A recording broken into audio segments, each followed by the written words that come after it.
దేవునామానికి మహిమ కలుగునుగాక. 1 కొరింథీయులకు రాసిన పత్రిక 16వ అధ్యాయము. 1 కొరింథీయులకు రాసిన పత్రిక 16వ అధ్యాయము 13, 14 వచనాలు చదువుకుందాం. 1 కొరింథీయులకు రాసిన పత్రిక 16వ అధ్యాయము 13, 14 వచనాలు చదువుకుందాం. మెలకువగా ఉండుడి, విశ్వాసమందు నిలకడగా ఉండుడి, పౌరుషము గలవారై ఉండుడి,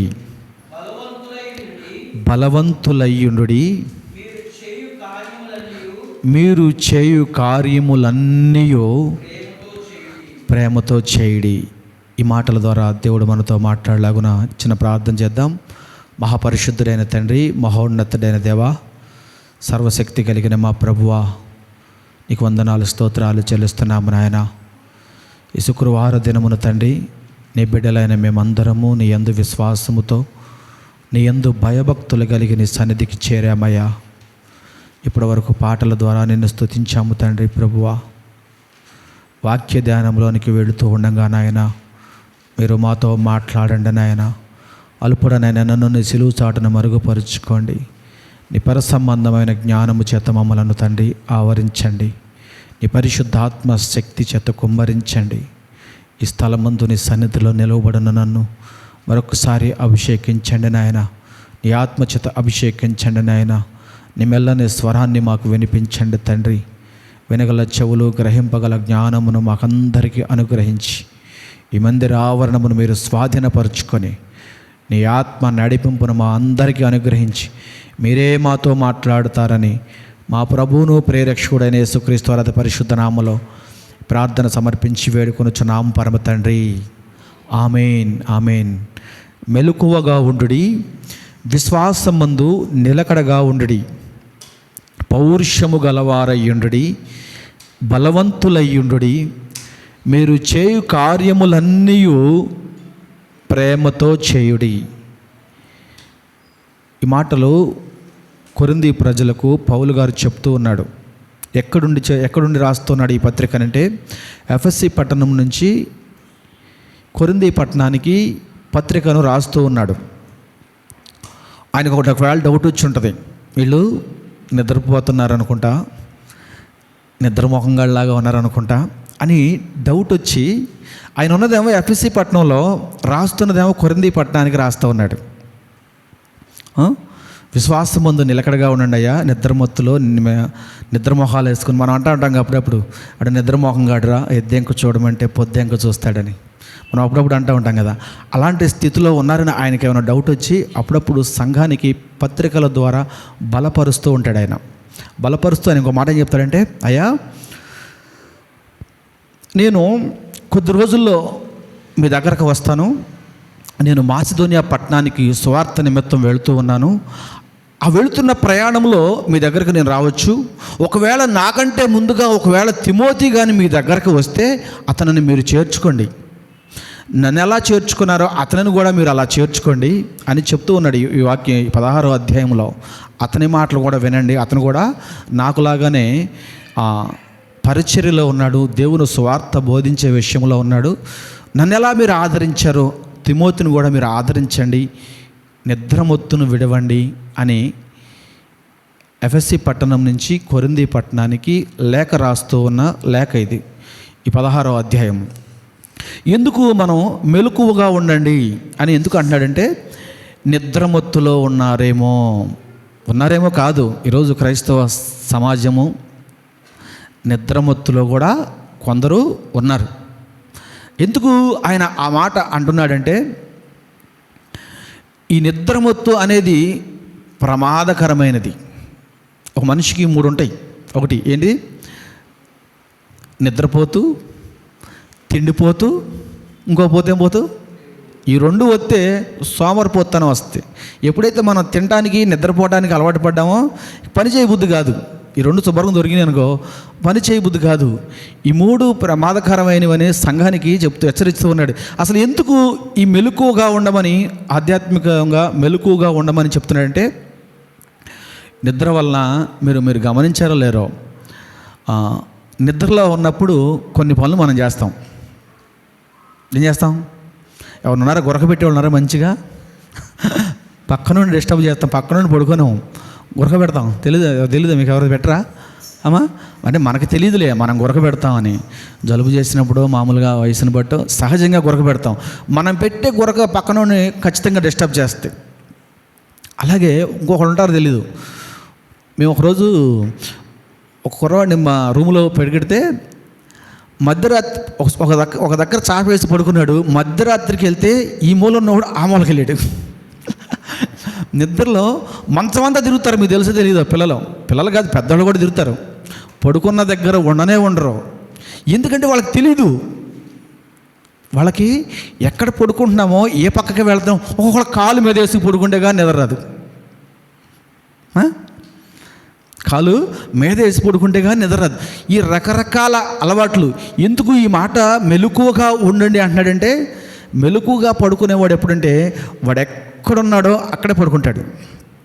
ఎప్పుడైతే మనం నిద్రలో మత్తులుగా ఉంటామో ఈ మూల పడుకుంటాం. కానీ ఓ రోజు రూమ్లో వదిలిపెడితే రూమ్లో కుర్రాడు ఈ మూల నుంచి ఆ మూల కలిపి 2 కాళ్ళు గోడ మీద ఎట్టేసాడు. ఇక పైకి ఎక్కడ ఛాన్స్ లేదు. ఏమన్నా అవకాశం ఉంటే పాపం గోడ కూడా ఎక్కేసేవాడేమో. అవకాశం లేక కింద పడుకుని 2 కాళ్ళు పైకి, అంటే డొల్లిపోతూ ఉంటాం.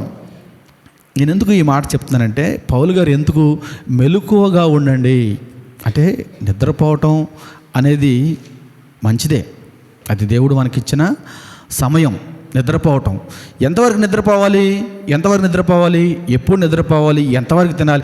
ఎక్కువ అన్నం తింటే మనిషికి ఒబెసిటీ, అంటే ఎలా లావ్ అయిపోతామో, ఎంతవరకు పడుకోవాలో అన్ని గంటలు పడుకుంటే మనిషికి ఆరోగ్యం. అలా అని పడుకోకపోతే కూడా అనారోగ్యమే. పడుకోవడంలో కూడా ఎక్కువ పడుకున్నా కూడా అనారోగ్యమే. అందుకే అంటున్నాడు మెలకువగా ఉండడి. ఎందుకంటే అపవాది గద్దించు సింహము వలె తిరుగుచూ ఉన్నాడు. ఎలా తిరుగుచూ ఉన్నాడంట? గద్దించు సింహము వలె ఎవరిని మృంగివేయుదమా అని తిరుగుచూ ఉన్నాడు. ఎందుకు నేను ఏ మాట చెప్తున్నానంటే, ఇప్పుడు మనం ఇంట్లో పడుకున్నప్పుడు ఒక దొంగ ఒక ఇంట్లో చొరబడి దొంగతనం చేయాలంటే ఏం చేయాలంటే, వాడు ఏం చూస్తాడంటే గాఢ నిద్రలో ఉన్నారా లేరా అని చూస్తాడు. ఫస్ట్ గాఢ నిద్రలో ఉన్నారా లేరా అని చూస్తాడు. ఎప్పుడైతే మనం స్పృహ తప్పి గాఢ నిద్రలో ఉన్నామో అప్పుడు మాత్రమే వాడు దొంగతనం చేయడానికి అవకాశం ఉంటుంది. అందుకని మా ఊర్లో ఒక ఆయన ఉంటాడు, పెద్ద ఆసామి, ఒక 30-40 ఎకరాల ఆసామి. ఆయన ఏంటో చేస్తాడే, గంటకి అలారం పెట్టుకుని బయటకు వచ్చి తిరుగుతా ఆ వరండాలో తిరుగుతూ ఉంటాడు. నిజమమ్మా, నేను అబద్ధం చెప్పట్లా. ఆయనకి బాగా ఆస్తి ఉంది, బాగా ధనం ఉంది.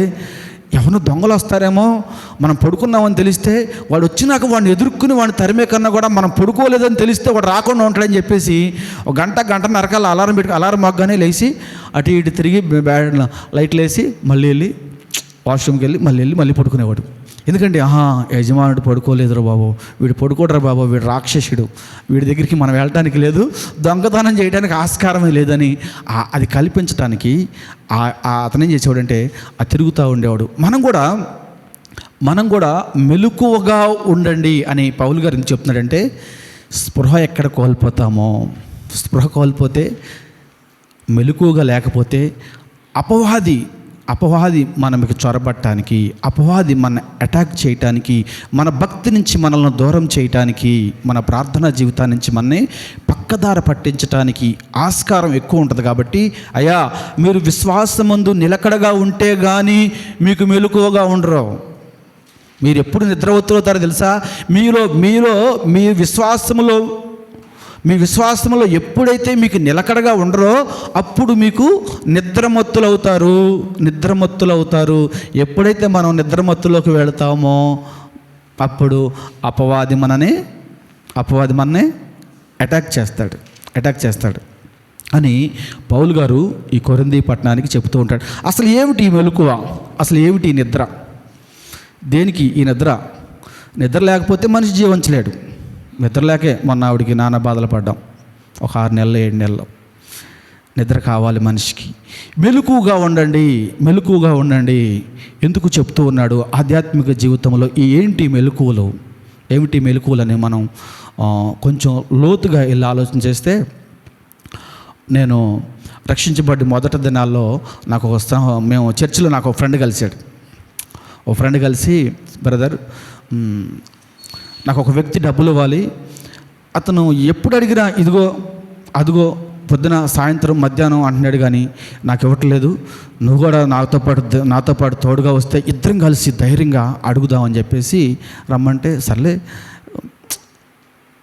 ఒక దేవుని బిడ్డలం, ఒక సన్నిధిలో కొనసాగుతూ ఉన్నాం, సహవాసంలో ఉన్నాం, మరి అతనికి ఆపద వచ్చినప్పుడు మనం కూడా వెళ్ళాలి కదా అని ఇద్దరం వెళ్ళాం.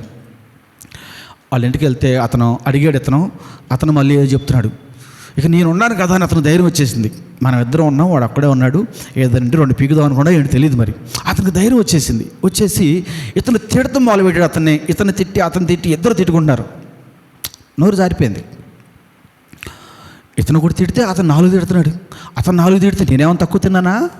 నాకు నోరు లేదా? దేవుడు నాకు నోరు ఇచ్చింది, నువ్వు తిడితే నన్ను తిడతావు కదా. అతను చేస్తే అతను ఒకటి చేస్తే మేము 4 దెబ్బలు వేస్తాం. చేతులు మనకి ఇచ్చింది కట్టుకోమని ఇచ్చాడా దేవుడు ఏమన్నా? ఒకవేళ వాడు తిడతా ఉంటే చెవులు చక్కగా విని ఆనందంగా విని వాడి గురించి ప్రార్థన చేయమని అవ్వలేదుగా. మనకు కూడా నోరు ఇచ్చాడుగా, వాడికి ఇచ్చిన నోరు మనకు కూడా ఇచ్చాడు. కానీ వాడు ఒకటి తిడితే వీడు 4 తిడుతున్నాడు. నాకేం అర్థం కాల. ఇది పోయి చిలికి ఎటు వెళ్ళిపోద్దో నాకు కొంచెం భయం. ఎటు వెళ్ళిపోద్దా అని సైలెంట్గా కూర్చుని, బాబు సర్లే, నేను ఇప్పుడు మనం గొడవ పడిన సుఖం లేదు, వాడి పరిస్థితి తర్వాత మాట్లాడుకుందామని చెప్పేసి నెమ్మదిగా తీసుకొచ్చేసి ఆ 2వ వారం ఆ దైవ సేవకుడు వాక్యం ద్వారా చెప్తూ ఉన్నాడు, దేనికోసం ఏది పోగొట్టుకుంటున్నారు మీరు? తీరా అతను ఇవ్వాల్సింది ఎంతో తెలుసా? ఆ వ్యక్తికి 2,000 రూపాయలు ఇవ్వాలి. 2,000 రూపాయల కోసం గొడవకి వెళ్ళి మేమిద్దరము 2,000 తర్వాత ఎప్పుడు తెలిసిందంటే నాకు ఒక 10 రోజుల క్రితం తెలిసింది. ఎంత వల్లనైనా మీకంటే ఎంతేంటనా నాకు 2,000 దాకా ఇవ్వాలన్నాడు. ఊరి నీ దుంపదేగా 2,000 కోసం అన్పార్లమెంటరీ లాంగ్వేజ్ అంటే ఎంత భయంకరమైన మాటలు, ఎంత భయంకరమైన దోషం. వాడితో తిట్టించుకున్నాం, మనము తిట్టాం. ఈ మాటలు ఎక్కడి నుంచి వస్తాయని చెప్పమంటారా? మెలకువగా లేకపోవటం వలన మన ఆధ్యాత్మిక జీవితంలో ఏది విలువైనదో తెలియకపోవటం వలన వచ్చే మాటలు ఈ అన్పార్లమెంటరీ లాంగ్వేజ్ నేను అనేది. ఇప్పుడు ఈ 2,000 కోసం దేవుడు మనకిచ్చిన రక్షణను మనం పోగొట్టుకుంటున్నాం లేదా? వాడు మన తిట్టాడండి, మన తిడతాడు, మన తిట్టి ఊరుకుంటాడా? మన అమ్మని తిడతాడు, అంత మాత్రం ఊరుకుంటాడా? భార్యను కూడా తిడతాడు. ఎందుకంటే వాడి భాష అది, వాడి లాంగ్వేజ్ అది. వాడు ఎక్కడున్నాడు? లోకంలో ఉన్నాడు. ఇప్పుడు మనం కూడా వాడికి ఎదురుపడి దేనికోసం? వాడు తిడితే మనం ఊరుకుంటామని మనం కూడా తిట్టామనుకో, ఏమైపోతుంది? మన రక్షణ ఏమైపోతుంది? మన ప్రార్థన జీవితం ఏమైపోతుంది? మన భక్తి ఏమైపోతుంది? దేవునికి మనకి ఉన్న సంబంధం ఏమైపోతుంది అనే స్పృహ మనకు కలిగి ఉంటే విడిచిపెట్టేస్తాం. అంతే, విడిచిపెట్టేస్తాం. 2,000గా పోతే పోయిందిలే. దేవుడు ఇంతకు మించిన దాన్ని ఏదో మనకు సిద్ధపరుస్తాడు. దేవుడు ఇంతకు మించిన దాన్ని మనకేదో ఏర్పరుస్తాడు. మహేష్ కూడా అదే అనుకున్నాడు. 1,00,000 రూపాయలు ఎదుటే కూడా సిద్ధపడ్డాడు. పోనీ ఇంకెందుకన్నా వాడితో వెళ్ళి గొడవపడి వాడితో తిట్టించుకుని మనం అనవసరంగా. కానీ నాకైతే బాధగానే ఉంది, వదలటం ఇష్టం లేదు. ఎవరికి వాళ్ళకి అప్పచెప్పి వదిలిచేద్దామా మనం ఎంటర్ కాకపోయినా అని. ఎందుకంటే ఈ మెలకువగా ఉన్నప్పుడు మాత్రమే ఈ ఆలోచన వస్తుంది.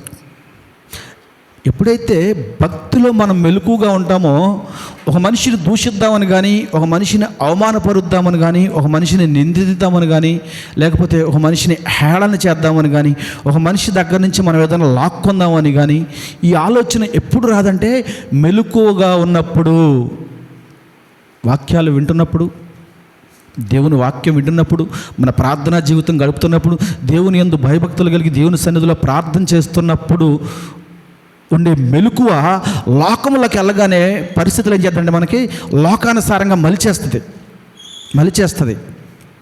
అందుకే దేవుడు అంటే, అయ్యా మీ భక్తి చూపించే భక్తి మందిరాల్లోనే కాకుండా, మీ గదిలో మాత్రమే కాకుండా లోకంలో కూడా మీరు మెలకువగా ఉండండి.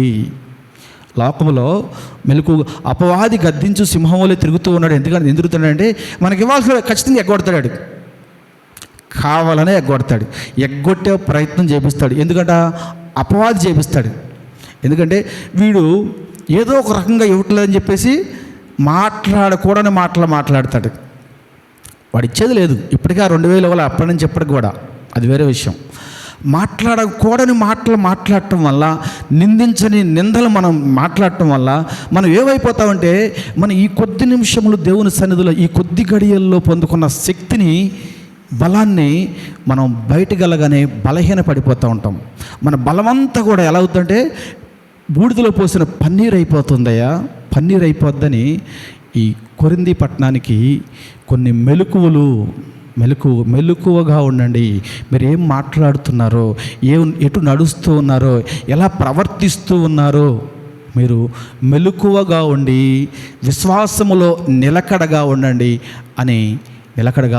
అని ఈ పౌలు గారు కొరింథీ పట్టణానికి చెప్తూ ఉన్నాడు. మొదటిగా. రెండవదిగా రోమీయులు రాసిన పత్రిక 16వ అధ్యాయము, రోమీయులు రాసిన పత్రిక 16వ అధ్యాయము 17వ వచనాన్ని మనం ఒకసారి చదువుకుందాం. సహోదరులారా, మీరు నేర్చుకునే బోధకు వ్యతిరేకముగా భేదములను ఆటంకములను కలుగు చేయువారిని కనిపెట్టిండుడని మిమ్మలను బ్రతిమాలు కొనుచున్నాను. మనం దేవుని సన్నిధిలో చేరి ఏదైతే మనం నేర్చుకుంటున్నామో, మనం ఎలా జీవించాలని మనం ఒక నిబద్ధత కలిగి, దేవునితో ఒక ఒడంబడిక కలిగి, ఒక ప్రామిస్ కలిగి, మనం ప్రార్థనలో కావచ్చు, వాక్యంలో కావచ్చు, ఎందుకు ఏ ఒక క్రైస్తవ సంఘాల్లో తప్పితే ఎక్కడ కూడా ఈ యొక్క బోధలు ఉండవు, చాలా తక్కువగా ఉంటాయి. ఈ బోధలు చేయరు ఎవరు. మనము మన దేవునికి దగ్గర అవ్వడానికి కావలసిన నైతిక విలువలను బోధిస్తూ ఉంటారు మందిరాల్లో. చాలామంది అనుకుంటారంటే మత ప్రచారమనో ఇంకో ప్రచారం అనుకుంటారు. కానీ మనం నిజం తెలిసిన వాడు ఏ బోధనైతే మనం వింటున్నామో, ఏ దేవుణ్ణైతే మనం విశ్వసించి మన భక్తిని కొనసాగుతూ ఉన్నామో, మనలో భేదములను కలగచేయటానికి, అదే అంటున్నా, మనకు స్పృహ లేకుండా గురగబెట్టినప్పుడు స్పృహ రాదు, కాళ్ళు మీద వేసినప్పుడు స్పృహ ఉండదు. ఈ గదిలో నుంచి ఆ గదిలోకి, ఆ మూలకి కాళ్ళు 2 పైకెత్తేసి గోడ మీద పెట్టి పడుకున్నప్పుడు కూడా మనకి స్పృహ తెలీదు. స్పృహతో అలా పడుకోం కదా. అలా స్పృహ లేని వ్యక్తులుగా మీరు లోకంలో జీవించుకోకుండా, మీ ఇష్టానుసారంగా మీరు జీవించకుండా, లోకంలో ఉన్న పరిస్థితులకు అనుగుణంగా మీ భక్తిని, మీ శక్తిని, దేవుడు మీకు అనుగ్రహించిన దాన్ని మిమ్మల్ని మీరు మార్చుకోకుండా, అయ్యా నేను ఒక క్రైస్తవుని కదా, నేను ఒక దేవుని బిడ్డను కదా, దేవుడు నాకు ఏం బోధిస్తూ ఉన్నాడు, ఆయన నాతో ఏం మాట్లాడుతూ ఉన్నాడు, నేను నా దేవుని సన్నిధిలో ప్రార్థన ద్వారా ఏవేమి ప్రామిస్ చేశాను అనే స్పృహను మీ దైనందిన జీవితాల్లో గుర్తుపెట్టుకోండి అంటున్నాడు ఆయన. భేదాలు వస్తాయి, ఆటంకాలు వస్తాయి, అవరోధాలు వస్తాయి, కొన్ని ఇబ్బందులు వస్తాయి. వీటికి అనుగుణంగా మీరు మారిపోయి మీకు నచ్చినట్టుగా మీరు మాట్లాడకుండా, స్పృహ కలిగి మీరు మాట్లాడకుండా, స్పృహ కలిగి మీరు నడవకోకుండా, స్పృహ లేకుండా మీరు జీవించుకోకుండా, స్పృహ కలిగి ప్రవర్తించండి. అయ్యో పలానా విధంగా నేను ఆలోచిస్తే నా రక్షణ, నా తల మీద ఉన్న రక్షణ కిరీటం పోద్దేమో కదా, పలానా విధంగా నేను మాట్లాడితే, అంటే మాట్లాడకూడని మాట్లాడితే నా రక్షణ గంగలో కలిసిపోద్దేమో కదా అని ఒక ఆలోచన కలిగి, స్పృహ కలిగి, మీరు మెలకువ కలిగి జీవించండి అయ్యా అని ఈయన చెప్తూ ఉన్నాడు. మరొకటి, మొదటి తెస్సలోనికి రాసిన పత్రిక 5వ అధ్యాయము 6, 7, 8 వచనాలు మనం ఒకసారి చూస్తే, మొదటి తెస్సలోనికి రాసిన పత్రిక 5వ అధ్యాయము 6, 7. కావున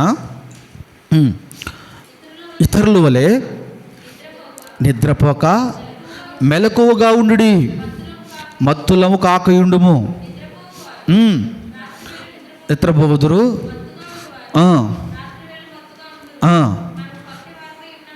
గనుక మత్తులమై ఉండక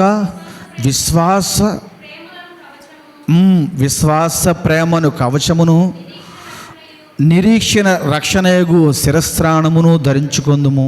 ఎందుకనగా మన ప్రభు అయిన యేసుక్రీస్తు ద్వారా రక్షణ పొందుటకే దేవుడు మనలను నియమించను కానీ నియమింపలేదు అని ఇక్కడ తెస్సలోనికి రాసిన పత్రికలో మాట్లాడుతూ ఉన్నాడు. ఎందుకంటే మనం దేన్ని ధరించుకోవాలంట? విశ్వాసము, ప్రేమ అనే కవచాన్ని. నిజానికి రక్షణ, నిరీక్షణ అనే శిరస్త్రాణమును ధరించుకోవాలి. ఎందుకంటే ప్రభువైన యేసుక్రీస్తు ఈ లోకానికి ఎందుకు వచ్చాడంటే, మనం సెలవు ధ్యానాల్లో ఉన్నాం. ఆయన ఈ లోకానికి ఎందుకు వచ్చాడు అంటే, ఒక మనిషిగా జీవించాలంటే ఎలా జీవించాలో నేర్పించడానికి, మనకు మాదిరికరంగా ఉండటానికి ఆయన ఈ లోకానికి వచ్చాడు. చాలామంది అనుకుంటారు ఆయనే రక్షించుకోలేకపోయాడు, మిమ్మల్ని ఏమో రక్షిస్తాడు అనేవాళ్ళు లేదంటారా? ఖచ్చితంగా ఉన్నారు. కానీ ఆయన విశ్వాసము, ప్రేమను కవచంగా ధరించుకున్నాడు. నిందించిన వారిని, హేళన చేసిన వారిని, ఉమ్మూసిన వారిని ముళ్ళ కిరీటం పెట్టి వెనక్కి వీపు మీద కొట్టి ఎవడ కొట్టాడో చెప్పు అనే వారిని చూసి జాలిపడ్డాడు తప్పితే ఏమాత్రమన్నా కొంచెం కోపం తెచ్చుకొని, కొంచెం ద్వేషం తెచ్చుకొని, కొంచెం నోరు జారితే ఆ రోజు పరిస్థితులు వేరుగా ఉండేయేమో. కానీ తండ్రి పంపించిన ఉద్దేశానికి విరుద్ధంగా జీవించేవాడేమో. ఈరోజు నూతన నిబంధన గ్రంథాన్ని ఈరోజు క్రైస్తవ సంఘాల్లో బోధించడానికి, మనం వెంబడించడానికి కారణం ఏంటంటే, మన ముందున్న ప్రభు అయిన యేసుక్రీస్తే దానికి కారణం ఏంటంటే, ఆయన ప్రేమను, విశ్వాసమును కవచముగా ధరించుకున్నాడు. ఆయన తెలుసుకున్నాడు, వీళ్ళు నన్ను నిందిస్తున్నారంటే నన్ను రెచ్చగొడుతున్నారు, దేవునికి నాకు ఉన్న కనెక్షన్ కట్ చేయడానికి రెచ్చగొడుతూ ఉన్నారు. నన్ను హేళన చేస్తున్నారంటే దేవునికి నాకు ఉన్న, నా తండ్రికి నాకు ఉన్న కనెక్షన్ కట్ చేయడానికి హేళన చేస్తూ ఉన్నారు. ఇలాంటి పరిస్థితుల్లో నేను స్పృహ కోల్పోతే, ఆవేశపడితే, నిద్రమత్తులోకి వెళితే చాలా కష్టం అండి. ఇది చాలా కష్టం. ఒక మనిషి తిడుతున్నప్పుడు వాడిని సమర్థించుకుని తల ఉంచుకుని వెళ్ళిపోవటం అనేది చూసిన వాళ్ళు కూడా ఏమంటారంటే, వీడికి ఎంత కూడా పౌరుషం లేదురా, ఇంత కూడా రోషం లేదు, వీడికి భయపడిపోయాడనో, వెనక్కి తగ్గిపోయాడనో రకరకాలుగా అనుకుంటూ ఉంటారు. దేవుడు అంటాడు, నిజంగా నువ్వు వాక్యం అనే విత్తనం నీలో ఫలిస్తే, నీలో ఫలభరితంగా మారితే నీలో ఉంచే మాట్లాడి తెలుసా, మన ప్రేమనే కనపరుస్తాం, ద్వేషాన్ని కనపరచం, పగని కనపరచం, అసూయని కనపరచం. వీటి ద్వారానే సంఘంలో, సమాజంలో ద్వేషాలు, దేవునికి దూరం అయిపోవడం కారణాలు ఇవే అని కొరింథీ పట్టణానికి పౌలు గారు లేఖ ద్వారా రాస్తూ ఉన్నాడు. లేఖ ద్వారా, అయ్యా యేసుక్రీస్తుని జ్ఞాపకం చేసుకోండి. మిమ్మల్ని ఎవరు నిందిస్తున్నారా? పర్లేదు, మీరేం బాధపడడం అవసరంలా. వాడు నిందించడం వల్ల వాడేం పెద్దవాడవు, నువ్వేం చిన్నవాడవు. వాడు నేను హేళన చేస్తున్నాడా? పర్లేదు. వాడు హేళన చేయటం వల్ల నువ్వేమీ దిగజారిపోవు, వాడేమో గొప్ప స్థాయిలోకి వెళ్ళిపోడు. కానీ స్పృహలో ఉండి నడుచుకో. నిందించేవాడిని మళ్ళీ నువ్వు ఎదురుదాడి చేయకోకుండా స్పృహ కలిగి జీవించు. దేవునికి నీకు మధ్య ఉన్న సంబంధాన్ని బలపరుచుకో.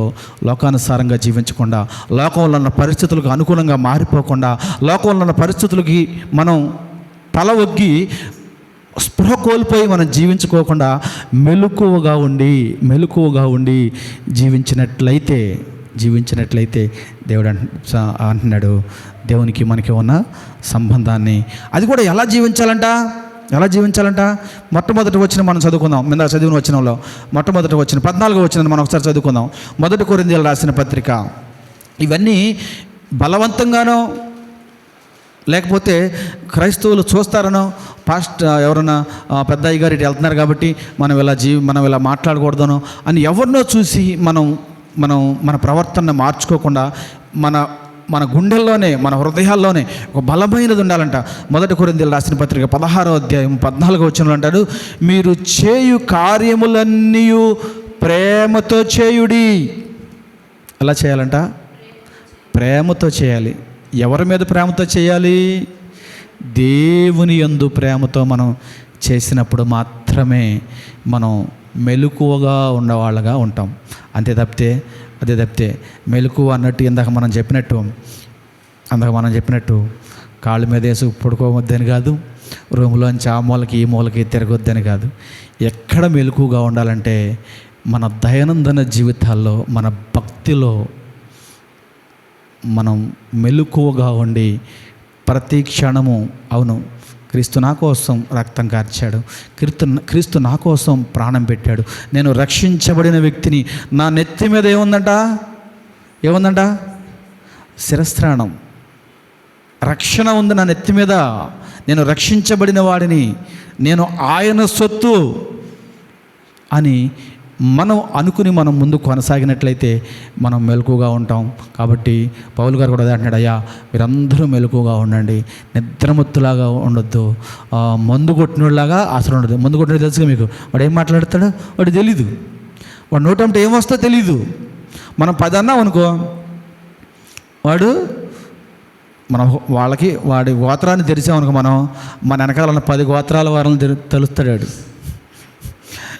అరే బాబు నేను తెలిసింది ఒక గోత్రమే కదా అంటే, నువ్వు గోత్రమే తెలుస్తావు, నేను వెనకాల 10 గోత్రాలు తెలుస్తాంటాడు. అలా మనం స్పృహ కోల్పోయి మనం జీవించుకోకుండా స్పృహ కలిగి జీవిస్తే దేవునికి మనకి ఉన్న సంబంధాన్ని బలపరుచుకుంటారయ్యా అని కొరింథీ పట్టణానికి పౌలు గారు రాస్తున్నాడు.